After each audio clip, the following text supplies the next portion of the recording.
I never thought I'd be writing about this. I mean, it's not something that comes up in everyday conversation, you know? But when I think back to that day, when Grandpa passed, it all just haunts me, and not in the way you'd expect.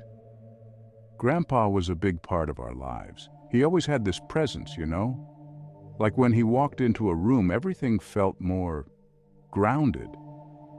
He was steady, like the family rock, if that makes sense.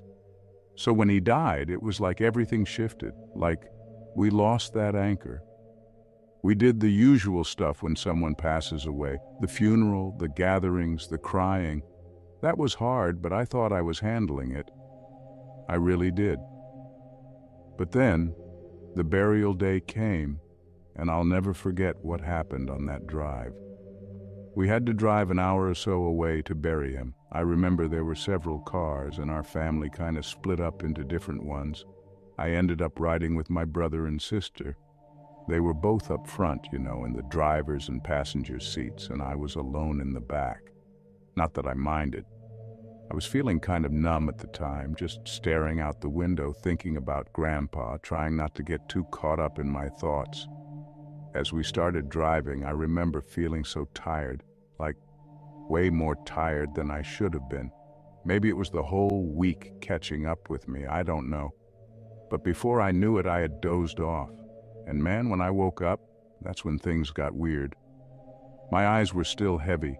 You know that feeling when you're not fully awake yet? It's like you're caught in that hazy place between sleep and being awake. Anyway, I could barely open them. Everything was blurry, but I could tell something was different in the car. My brain wasn't fully working yet, but I just had this feeling like I wasn't alone in the back anymore. Like, you know when someone's sitting next to you, and you don't even have to look, but you just know?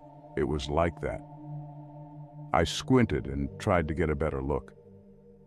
Through the blur, I saw someone sitting beside me. I couldn't make out all the details, but I swear it looked like Grandpa. I thought my eyes were playing tricks on me, you know, like maybe I was still dreaming or something, but the longer I looked, the clearer it got. It was him, sitting right there next to me in the back seat. My heart started pounding, but at the same time I wasn't scared. It didn't feel threatening or anything. It was more confusing. Like, why would he be there? I wiped my eyes, trying to wake up fully. When I opened them again, though, he was gone. The seat was empty and everything looked normal. I sat there for a moment, just staring at the spot where he had been, trying to process what I'd just seen. I didn't say anything to my brother or sister. I don't know why. Maybe I didn't want to sound crazy. Or maybe I didn't fully believe what I saw myself. But that image of Grandpa sitting beside me stuck with me for the rest of the drive. And honestly, it hasn't left me since. When we got to the cemetery, everything was kind of a blur. I kept thinking about what I saw in the car, but I pushed it to the back of my mind. I mean, it was Grandpa's burial day, and I didn't want to get distracted by what might have just been a half dream or whatever. I focused on the service, watching as they lowered him into the ground. That was tough. The finality of it all just hit me like a ton of bricks. But still, there was that nagging feeling in the back of my head about what I saw on the drive. After the burial, everyone kind of gathered around to talk, say goodbye to each other, all that stuff. My brother and sister didn't seem to notice anything off about the ride, so I kept quiet. I wasn't about to bring it up then. The whole family was there, and the last thing I wanted was for someone to think I'd lost it, you know? Anyway, a few days passed after the funeral and life kinda went back to normal. Or at least, as normal as it can get after losing someone close. I tried not to think too much about what happened in the car, chalking it up to being overtired or grief messing with my mind. But then something else happened, something I couldn't just explain away. It was about a month after the funeral. I remember it was a Friday night and I was home alone. My brother and I shared a place, but he was out with some friends, so I had the whole house to myself. I wasn't doing anything special, just lounging around, watching TV, trying to unwind after a long week. It was pretty late, maybe around 11 p.m. Then, out of nowhere, I heard a knock at the door. Not a loud knock, just this gentle tap, tap, tap. I paused the show I was watching, thinking maybe my brother forgot his keys or something. But when I listened again, it didn't seem like his knock. I know that sounds weird, but when you live with someone long enough, you kind of get used to their habits, even how they knock on doors. This wasn't like that. I sat there for a second, just staring at the door, debating whether I should even answer it. But then I heard it again. Tap, tap, tap. And this time I heard something else too. Someone calling my name. I froze. It wasn't just anyone's voice. It was Grandpa's. At that point, my heart was racing and I didn't know what to do. Part of me was thinking, there's no way, this can't be real. The voice called out again, soft and calm, just like how Grandpa used to talk when he was trying to get my attention.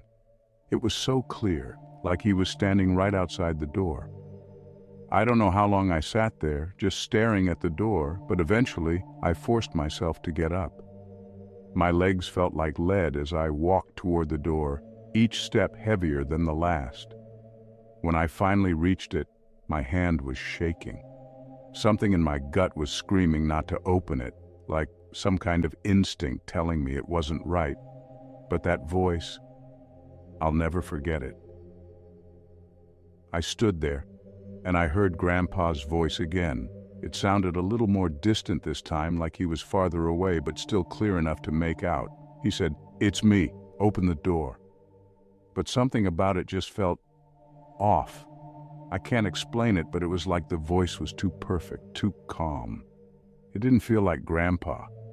It felt like something trying to sound like him, if that makes any sense. I didn't open the door. Instead, I backed away, my heart pounding in my chest. I sat back down on the couch, staring at the door, waiting for something else to happen. But after that, everything went quiet. No more knocking, no more voice, just silence. I stayed up the rest of the night, too freaked out to sleep.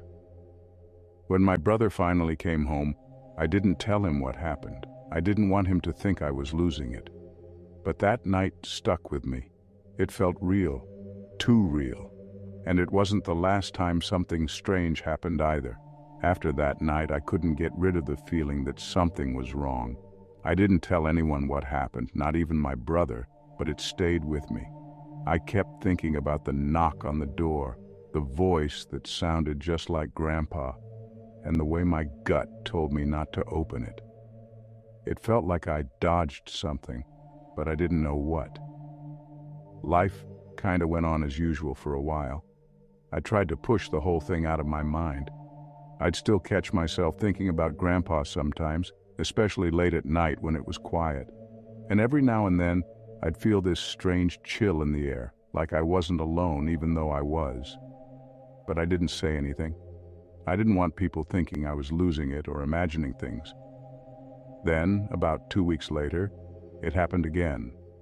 It was a Sunday afternoon, and my brother was out running errands. I was home alone, sitting at the kitchen table, just scrolling through my phone and not really paying attention to anything.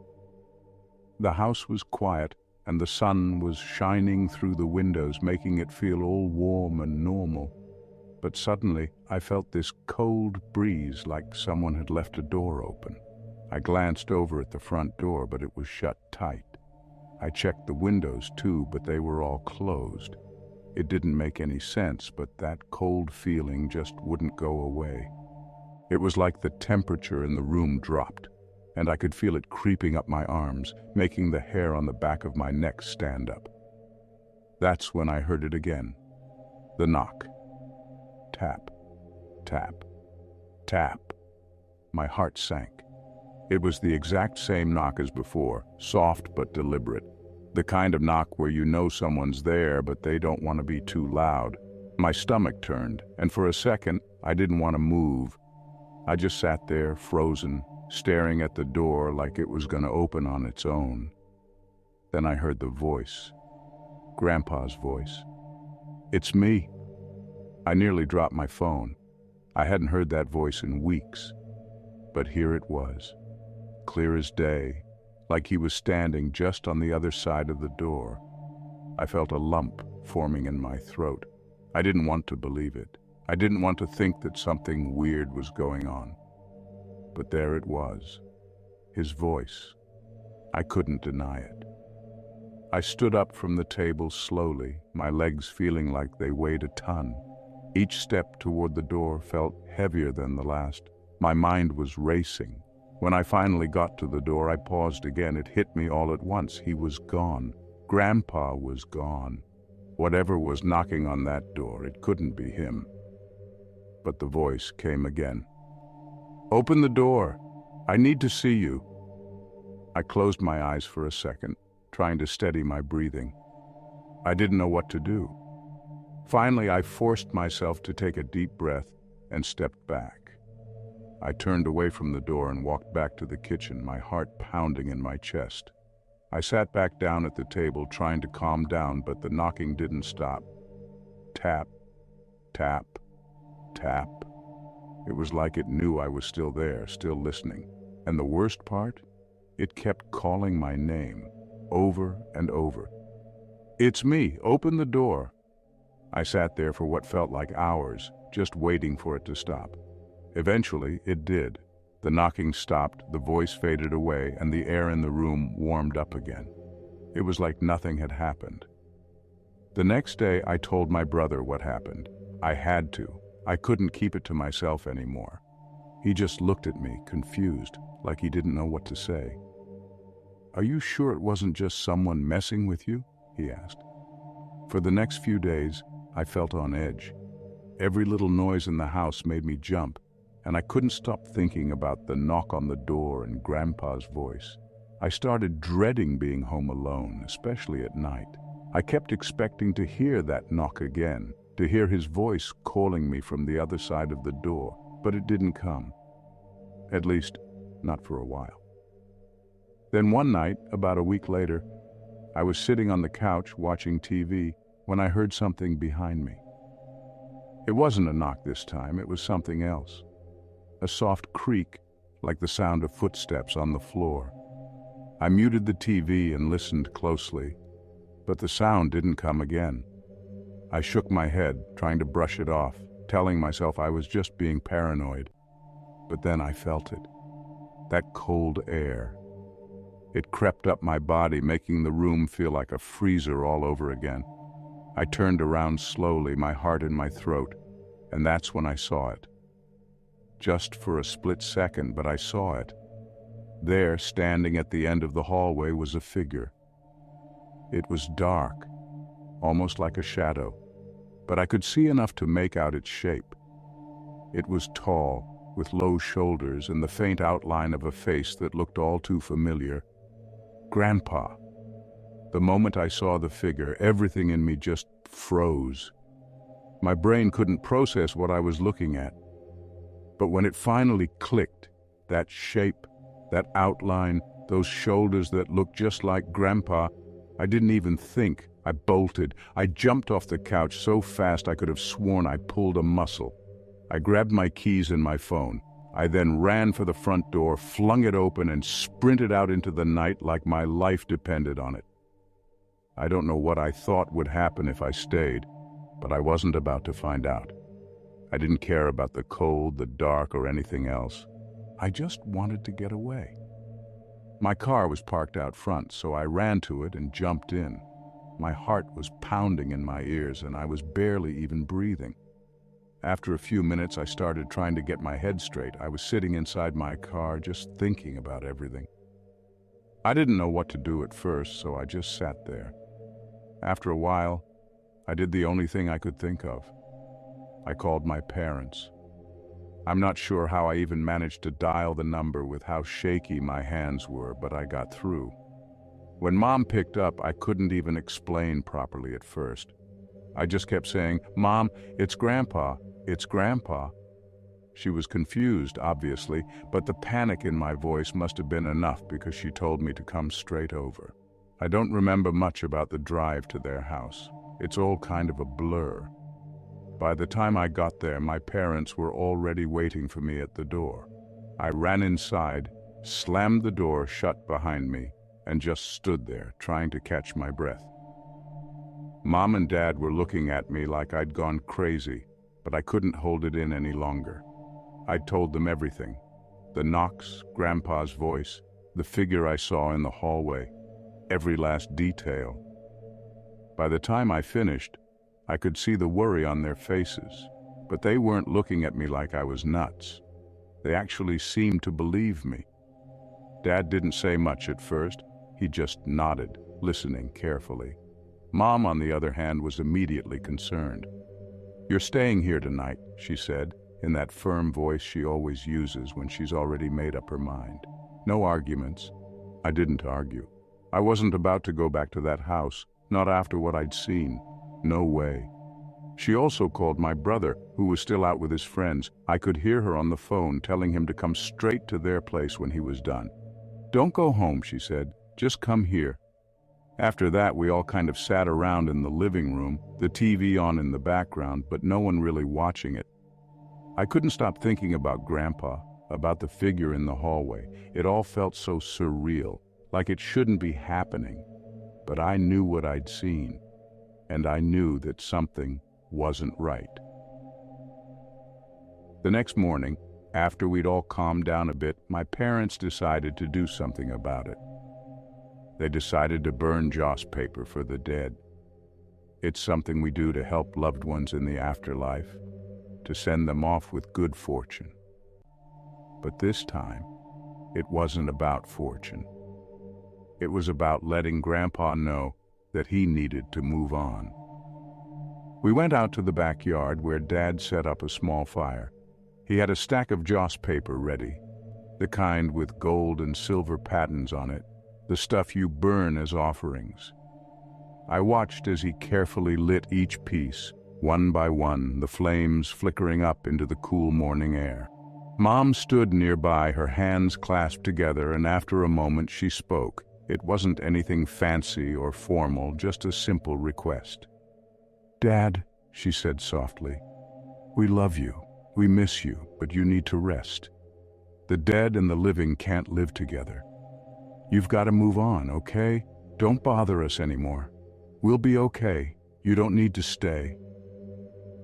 It was strange hearing her talk like that, but at the same time, it felt right, like we were giving him permission to go, to find peace. I stood there watching the paper burn, the ashes drifting up into the sky, and for the first time in weeks, I felt like maybe, just maybe, things were going to be okay. After that, it was quiet. No more knocks, no more voices, no more cold air creeping through the house. It was like Grandpa had finally listened, like he'd heard what we said and decided to move on. Things went back to normal, or as normal as they could be after everything that had happened. I still think about him sometimes, especially when I'm alone at night, but it's not the same. The fear's gone now, replaced by something else, something calmer. I like to think that wherever he is now, he's finally at peace.